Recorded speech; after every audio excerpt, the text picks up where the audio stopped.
Bismillahirrahmanirrahim. Assalamualaikum warahmatullahi wabarakatuh. Perkenalkan saya Andi Samsul Bahri Jamal, dosen Stikas Batara Guru Surowako. Melalui video ini saya akan melakukan penerapan diri unjuk kerja Tridharma Perguruan Tinggi untuk sertifikasi dosen tahun 2026. Video ini akan menjelaskan secara ringkas terkait mata kuliah penanganan kegawat daruratan yang terdiri atas beberapa topik. Di antaranya adalah Initial Assessment Teori 2 pertemuan, Initial Assessment Praktikum 2 pertemuan, Basic Lab Support Teori 2 pertemuan, Basic Lab Support Praktikum 2 pertemuan, Interpretasi ECG 2 pertemuan, kemudian dilanjut dengan ujian tengah semester. Kemudian dilanjut dengan topik pemeriksaan diagnostik dan penata-laksanaan sistem perserapan 2 pertemuan, pemeriksaan diagnostik dan penata-laksanaan sistem kardiologi 2 pertemuan, pemeriksaan diagnostik dan penata-laksanaan sistem hematologi 2 pertemuan, pemeriksaan diagnostik dan penata-laksanaan sistem endokrin 2 pertemuan, pemeriksaan diagnostik dan penata-laksanaan sistem muskuloskeletal 2 pertemuan, pemeriksaan diagnostik dan penata-laksanaan sistem respirasi 2 pertemuan, kemudian diakhiri dengan ujian akhir semester. Untuk pembobotan mata kuliah ini kita bagi atas 40% ujian akhir semester, 20% ujian tengah semester, 30% tugas, dan 10% diskusi. Berikutnya, untuk metode perkuliahan kita menggunakan sistem blended learning yang terdiri atas tatap muka dan online. Selanjutnya Bapak Ibu akan menyaksikan proses perkuliahan saya dan mahasiswa yang akan membawakan topik bantuan hidup dasar atau Basic Life Support. Pada topik ini, mahasiswa diharapkan mampu melakukan pertolongan bantuan hidup dasar secara sistematis, cepat, dan tepat. Adapun tahapannya diantaranya adalah Ranger, di mana tahapan ini mahasiswa diharapkan mampu mengidentifikasi bahaya yang bisa terjadi pada dirinya, pada korban, dan bahaya yang ada di lingkungan. Tahapan selanjutnya adalah respon. Di tahapan ini mahasiswa diharapkan mampu mengidentifikasi tingkat kesadaran korban atau pasien. Tahapan selanjutnya adalah search for help atau minta bantuan. Di tahapan ini, mahasiswa diharapkan mampu meminta bantuan untuk mendapatkan pertolongan lebih lanjut dan bantuan AED. Tahapan selanjutnya adalah sirkulasi, di mana mahasiswa diharapkan mampu melakukan pengecekan nadi pada arteri jugularis untuk mengecek nadinya positif atau negatif. Jika negatif, mahasiswa diharapkan mampu melakukan CPR atau RJP sebanyak 30 kali ya, dengan kecepatan 100 sampai 120 kali per menit dan kedalaman 4 sampai 5 cm. Tahapan selanjutnya adalah airway. Pada tahapan ini, mahasiswa diharapkan mampu melakukan pembebasan jalan napas dengan menggunakan teknik hektil, chin lip, dan jaw thrust. Tahapan selanjutnya adalah breathing. Pada tahap ini, mahasiswa diharapkan mampu mengidentifikasi napas korban, apakah ada atau tidak ada, ya, dengan menggunakan teknik loop distance field. Nah, selanjutnya, mahasiswa juga diharapkan mampu melakukan pemasangan dan pengoperasian alat AED atau Automatic Electrical Defibrillation. Kemudian mahasiswa diharapkan juga mampu melakukan posisi recovery position untuk korban maupun ataupun pasien. Selamat menyaksikan.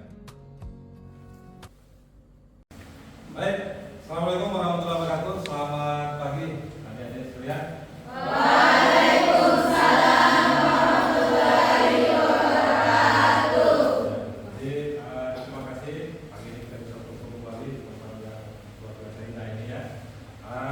Pagi ini kita akan membahas terkait di hadir, ya, bantuan hidup.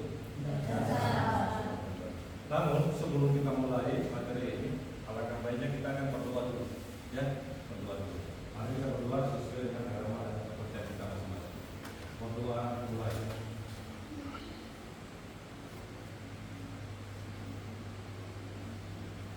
Selesai. Ya. Baik, adik-adik sekalian, sebelum kita mulai materi hari ini, saya ingin mengulas kembali terkait materi pertemuan sebelumnya. Ya, nah, kalau tidak salah materi sebelumnya itu kita membahas terkait shock. Ya, ada bisa maksud saya jelaskan terkait shock itu? Ada gimana? Coba. Jadi shock itu gangguan pada perfusi jaringan, di mana adanya penurunan suplai oksigen dan nutrisi ke jaringan. Ya. Bisa sebutkan saya jenis-jenis shock. Jenis shock ada 4. Yang pertama shock hipovolemik, yang kedua shock kardiogenik, ketiga shock distributif, dan keempat shock obstruktif. Baik, tepuk tangan dulu.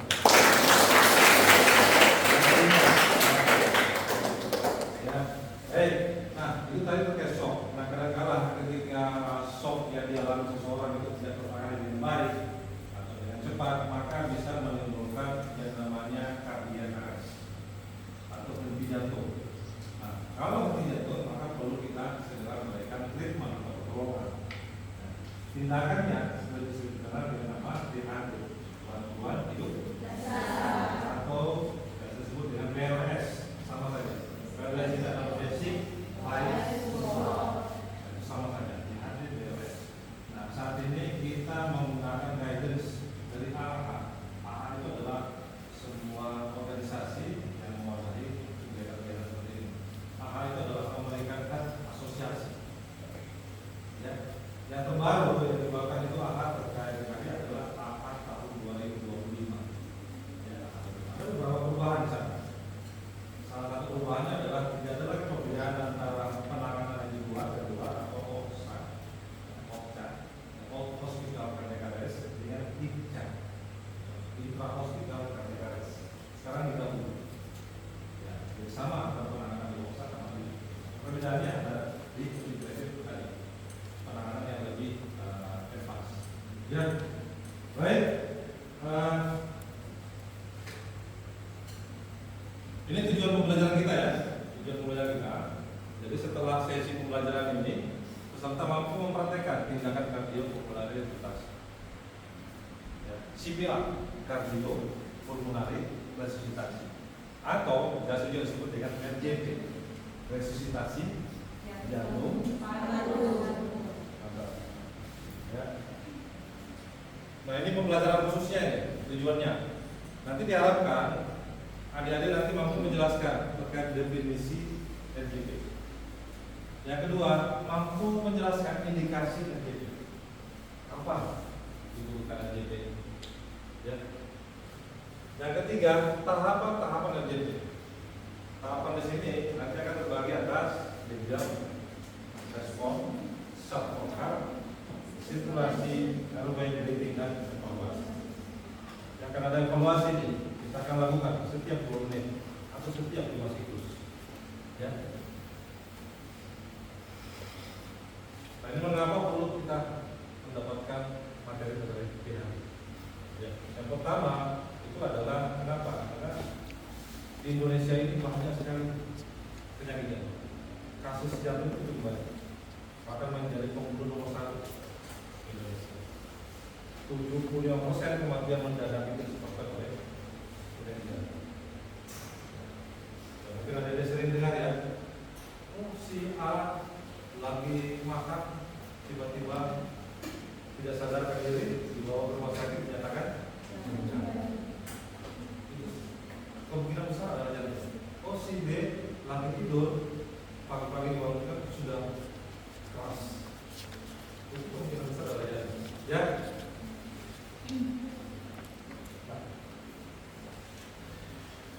Keterlambatan proses RJP itu akan menurunkan tingkat keberhasilan. Ya, kalau misalnya dia terlambat 1 menit, ya tingkat keberhasilannya masih cukup tinggi, yaitu sekitar 95%. Tapi kalau misalnya dia sudah sampai 3 menit tidak mendapatkan CPR atau JP, maka tingkat kebalasan akan menjadi hanya sekitar 50% atau 50-50. Ya. Kalau lewat dari situ, maka akan semakin rendah. Jadi harapannya kita semakin cepat mendapat pertolongan, semakin baik. Jangan mengharapkan dari tim hospital, puskesmas, karena akan lama belum menelponnya, ya kan? Belum timnya lagi sibuk juga dengan di sana, ya kan? Belum transportnya ke sini, kan lambat. Nah, jadi teman-teman yang mendapat materi ini akan mendapatkan keuntungan. Kenapa? Ketika keluarga sekitar kita mendapatkan serangan jantung, kita bisa tolong, ya.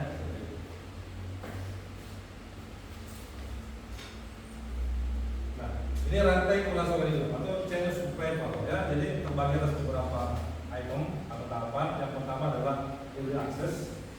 Kita harus segera mendapatkan kondisi korban dan menyampaikan minta bantuan, itu early access. Kemudian early CPR, segera mendapatkan tindakan CPR, itu lebih cepat, lebih bagus. Kemudian early defibrillasi, semakin cepat mendapatkan AED, bantuan kondisi shock, semakin bagus. Kenapa? Karena kalau pompa itu kan keberasannya rendah. Tapi kalau sampai menggunakan AED atau defibrillasi, itu persentase keberhasilannya kan naik. Kemudian yang efektif ACLS, nanti adik-adik nanti setelah selesai dari sini akan diberikan pembekalan training namanya BTC, Basic Trauma and Cardiac Support. Itu di sini. Setelah BTCLS, harapannya kami adik-adik adalah mampu juga mengikuti ACLS, Advanced Cardiac Life Support. Tingkatan tertingginya, ya. Kemudian ada integrated post cardiac arrest, jadi penanganan yang lebih intensif untuk pasien-pasien yang telah mengalami serangan jantung. Biasanya setelah kena serangan kita akan masuk dia rawatan ICU, intensive care unit. Sampai kita ke rumah sakit, asli biasa-biasa, ya kan? Jadi ruangannya khusus untuk menangani pasien-pasien yang butuh observasi lebih ketat. Kalau sudah hilang masa emergensinya, biasanya akan pindahkan ke perawatan biasa, ya.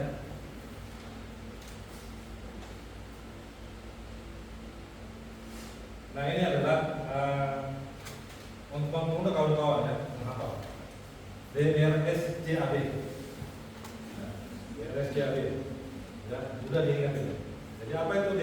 D itu adalah bahaya. Jadi kalau kita ingin menolong seseorang, maka faktor yang paling pertama kita perhatikan adalah keselamatan kita dulu. Kenapa keselamatan kita dulu? Jangan sampai yang tadinya korban cuma satu menjadi dua. Kok ada orang tergeletak di lantai, lagi pegang kabel? Saya mau nonton. Lebih hati ya, sekarang itu. Itu dari balas tidak-tidak. Ternyata korban tadi itu terkena stroke listrik. Apa yang harus kita lakukan supaya aman? Matikan powernya, ya kan? Ya, bisa matikan powernya atau charge powernya. Jadi Anda harus listrik di sana. Ya, jadi apa yang matikan di danger? Aman diri dulu, aman korban, dan aman dan itu yang perlu diperhatikan. Danger, setelah danger turun ke R, D, R, respon. Respon. Panggil korbannya. Pak, Bu, ada? Panggil. Ya. Untuk apa? Untuk ngecek kesadaran dia. Kalau misalnya masih belum yakin, belum goyang-goyang dia kan misalnya, tambah cubikan. Respon nyeri namanya. Respon nyeri. Banyak caranya. Bisa di sini, pencet kegawaran ini, jangan juga di matanya. Ini atau bisa dicubit sedikit di area-area yang sensitif. Di area yang sensitif mana? Tangan itu jangan dulu area sensitif dicubit, ya. Tangan, kaki. Kenapa? Karena ada orang yang tidak sadar, ya kan? Sampai